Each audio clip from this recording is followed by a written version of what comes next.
Hello all, welcome back to Editorial Analysis and Answer Writing Practice at 9 pm. Friends, if you are watching this video initiative for the first time, then please watch my intro video given in the playlist to know how to participate in this answer writing program.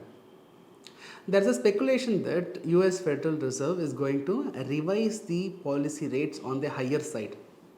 In this backdrop, Indian Express was carrying an editorial which analyzed the potential impact of increase in Federal Reserve rate on Indian economy. We will also discuss this topic from our UPSC exam point of view. First, we will try to understand the implication of interest rates in the economy. Forget about American economy and all. Within India, if the bank interest rates are varied, what is the implication?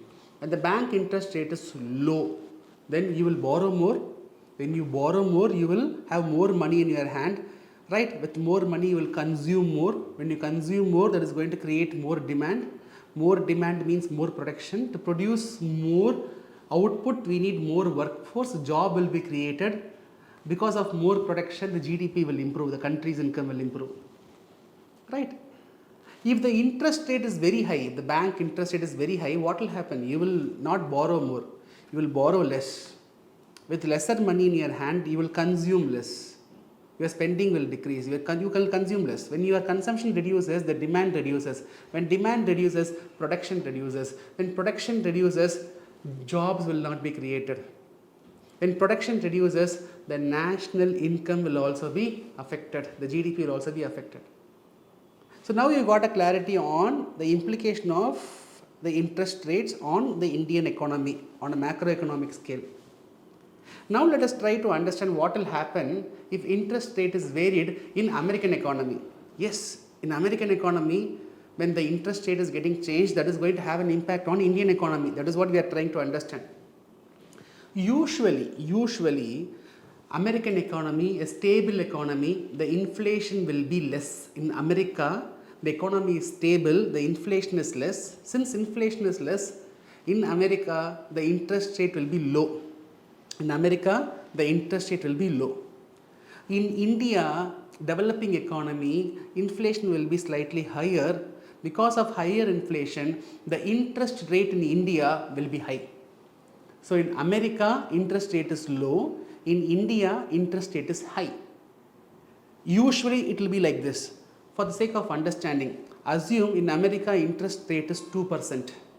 In India, interest rate is 6%. Right, there is an interest rate differential. In American bank, you can borrow for 2%.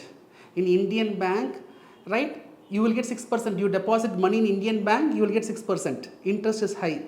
So what happens is, Americans, what they will do, I am giving you a simple example to understand this complicated topic. Okay. Now what will happen is, Americans, they will borrow money from American banks. Mr. John from America is borrowing money for 2%. And what Mr. John will do, he will bring that money and invest in India, will deposit in Indian banks, Indian bonds. So Indian economy will give 6% interest returns. Okay, in America interest is low. So they borrow for a lower interest and they will invest in India. In India, it offers higher interest, 6%, 7% interest will be received. Right. So because of this interest differential, a lot of Americans, they will be investing in India. They will borrow from America and they will invest in India. Right. Because of this interest differential. Now what is the consequence for India? There will be a increased capital inflow. A lot of dollars will be flowing inside India. There will be increased capital inflow. When more dollars is flowing inside India, that is going to improve our forex reserve. Right? When we have sufficient forex reserve, we will not suffer from balance of payment crisis. Right? We will have a safe balance of payment position. Because of this capital inflow, rupee also will be getting strengthened. Right, rupee will be getting strengthened, we will have sufficient forex, we can avoid balance of payment crisis.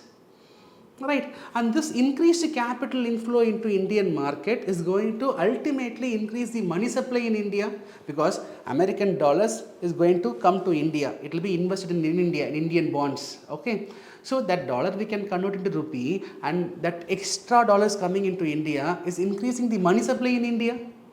With increased money supply, when there is more money supply, then that has its own advantage, because when you have more money, with more money there can be more investment, more consumption, more production, more employment. So this interest rate differential, when the American interest rate is low and when the Indian interest rate is high, then Americans will borrow for a lower interest and invest in India for a higher interest to make benefits. And this is going to give us a lot of advantages. That is what we have discussed. But if American Federal Reserve, American Central Bank, if they increase the interest rates, what will happen? That means in America 2%, India 6%. That we are able to understand. In America, from 2% of the interest rate is getting increased to 7%, 8%. What will happen? In America, interest is high. In India, interest is low. Then Americans will not come and invest in India, because in America, interest is high. In India, interest is low. So definitely what Americans will think, instead of putting the money in Indian market, we will put the money in American banks only. Right? So the capital inflow will be affected. That means when the Federal Reserve increases the policy rates, then the capital inflow from America to India will be reduced. Because there is no profitability, right? For 8% they will not borrow and invest in India for 6%. Right? So the interest rate differential should be like this. In America, if it is 2%, in India, if it is 6%, then Americans will buy money for 2% and invest in India for 6%. The interest rate differential should be favorable to India. But in America, if the interest rate increases, and in India, if the interest rate is low, then what happens? The capital inflow inside India will be affected. The Americans will not invest in India. Number two, those who have invested in India earlier, last year, those people who have invested in India, they will pull their funds out. There will be increased capital outflow. So when America is increasing their interest rate, there will be reduced capital inflow inside India, and there will be increased capital outflow from India. So dollar is not coming inside India, and the existing dollars is being pulled out from India. This is going to reduce the forex reserve. When the forex reserve is getting compromised, that is going to have an impact on the balance of payment issues. We might face balance of payment crisis. And when more dollars are withdrawn, that is going to result in weakening of rupee. Rupee will be depreciated. When rupee is getting depreciated, our imports will become costlier. When imports are becoming costlier, then that costlier imports might widen our current account deficit. That will widen our current account deficit. And more dollars, the dollar inflow is affected, the dollar outflow is triggered. So the money, that extra money which dollar is created in India, that will be reduced. That extra money is reduced. So when money supply is reduced, that is going to affect the investment in India, and that is not going to create a new production. Right? So when more dollars comes inside India, more money supply, more investment, more production. When the dollars are withdrawn, then lesser money supply, lesser investment, lesser production. So these are the consequences. Right? See, this is a product of globalization because of too much of interdependence between the countries. Because of this globalization, when American bank varies the interest rates, that is having a potential impact on Indian economy as well. Now, how to protect ourselves from such external shocks, that we have to discuss. See, we are able to understand from the discussion that it is the sudden dollar flow, sudden dollar outflow that is creating all the problem. When there is an increase in dollar flow inside the country, forex improves. When there is an outflow of dollars from the country, then the forex declines. Our forex reserve, if it is dependent on such dollar inflow and outflow, that is creating the problem. Right? See, if our forex reserve, if India's forex reserve, if it is based on exports, we export more. Because of that we get more dollars. With that dollars we are saving our forex, means no problem, sir. Irrespective of their interest rates in America, we are building our forex reserves because of our exports. Then our forex will be stable. Right? And similarly, if we reduce our imports, we are an import dependent economy. But if we are able to reduce our imports, then our forex will be protected. We need not worry. So we have to boost our exports. We have to reduce our imports. And we should encourage and we have to bring in more foreign direct investments. When Americans, when they directly invest in India, they are not going to withdraw in a single day. Are you able to understand? See, I put money in bank, I can withdraw that money immediately. But if I put money in business, I cannot withdraw that immediately. Right? So, when we are able to bring in investments, when we are able to bring in foreign direct investments, that investment will be stable. That investment will not be going out of India immediately. So we have to boost our exports, we have to reduce our imports, we have to bring in stable FDIs, and we can mobilize money by issuing masala bonds. Masala bonds are rupee denominated bonds. That rupee denominated bonds will prevent us from the external shocks. The problem is, see, we cannot control America's interest rates. They are going to change the interest rates based on their own interest. Right? The problem comes when our forex is purely based on this interest rate differential. If our forex, if we are piling up our forex based on this interest rate differences, then that is not sustainable. If you want to build up a sustainable forex reserve, then you can build up only with your exports, by reducing imports, by bringing in more FDI, by coming up with the generation of borrowing through masala bonds. This is how we have to arrive at a sustainable way of tackling this. See, we can also in short term, if you want to tackle when American bank is increasing interest rate. In response, if RBI is increasing the interest rate further, then we will have that advantage. For example, in America it was 2% earlier. In India it was 6%. India is having advantage. In America, if it becomes 8%. In retaliation, if Indian bank RBI also increases the repo rate from 6 to it becomes 10%, right? Then there is interest rate differential, then there will be flow of money. But however, this is not sustainable.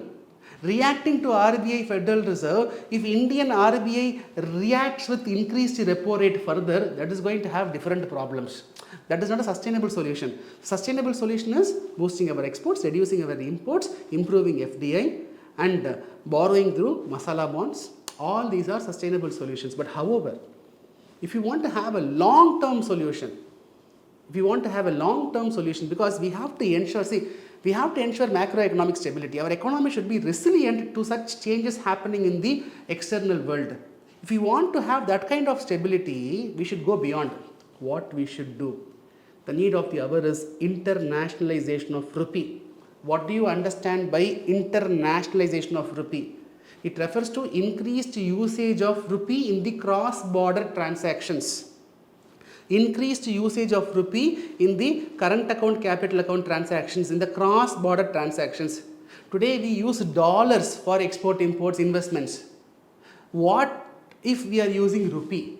If we use rupee for the cross-border transactions, then we can bypass the usage of dollars.